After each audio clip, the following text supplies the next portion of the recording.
សួស្តីបងប្អូនថ្ងៃនេះខ្ញុំស្ងោរសាច់មាន់ជាមួយនឹងស្ពៃក្តោបជាមួយការ៉ុតបងប្អូនចាស្ងោរម្រេចខ្ទឹមបងប្អូនចាមុនដំបូងគឺខ្ញុំរំលីងសាច់មាន់នឹងឲ្យវាឆ្អិនសិននៅពេលដែលយើងរំលីងហ្នឹងកុំភ្លេចដាក់អំបិលបន្តិចបងប្អូនដើម្បីកាត់ឆ្អាប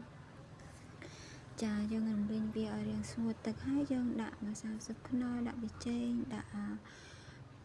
ខ្ទឹមម្រេចដែលយើងបានបុកហើយដាក់ស្ករក្រហមចូលកូរវាឲ្យឡើងឈ្ងុយជាមួយនឹងសាច់នឹងសិនបងប្អូន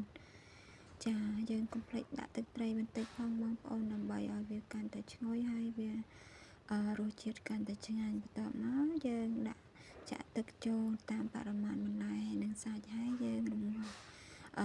សាច់មាន់នឹងឲ្យផុយហើយយើងចាប់ផ្ដើមដាក់បន្លែចូលបន្ទាប់ពីយើងដាក់បន្លែចូលហើយយើងកូរត្រឡប់រួចយើងទុកវាឲ្យផុយប្រហែលជា1នាទីឲ្យឆ្អិនការ៉ុតឆ្អិនស្ពៃក្តោបអីហើយយើងចាក់ខ្ទឹមចូលតែម្ដងភ្លក់តាមចំណង់ចំណូលចិត្តចាម្ហូបគឺឆ្អិនហើយបងប្អូនចាស្រួលធ្វើមែនតើបងប្អូននៅពេលដែលយើងធ្វើ